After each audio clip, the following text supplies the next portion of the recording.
एक गांव में एक अमीर जमींदार रहता था। वह जितना अमीर था उतना ही कंजूस भी। अपने धन को सुरक्षित रखने का उसने एक अजीब तरीका निकाला था।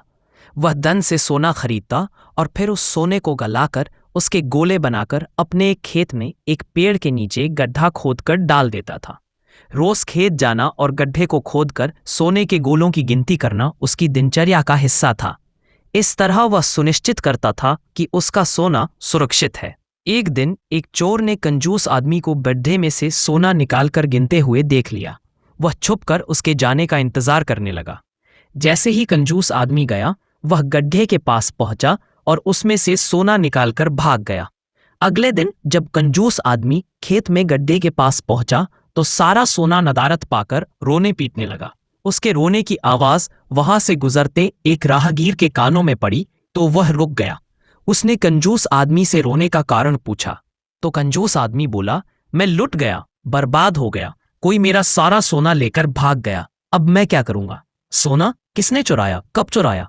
राहगीर आश्चर्य में पड़ गया। पता नहीं चोर ने कब इस गड्ढे को खोदा और सारा सोना लेकर 9-2-11 हो गया। मैं जब यहाँ पहुंचा तो सारा सोना गायब था। राहगीर बोला, गड्ढे से सोना ले गया, तुम अपना सोना यहाँ इस गड्ढे में क्यों रखते हो? अपने घर पर क्यों नहीं रखते? वहाँ ज़रूरत पड़ने पर तुम उसका आसानी से उपयोग कर सकते हो। कंजूस बोला, मैं अपने सोने को कभी हाथ नहीं लगाता।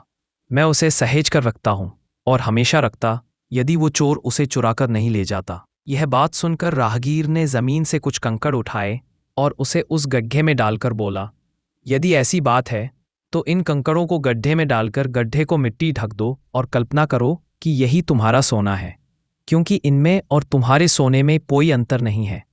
ये भी किसी काम के नहीं और तुम्हारा सोना भी किसी काम का नहीं था।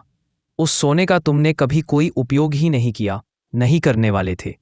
उसका होना ना होना बराबर था। जिस धन का कोई उपयोग ना, उसका कोई मोल नहीं।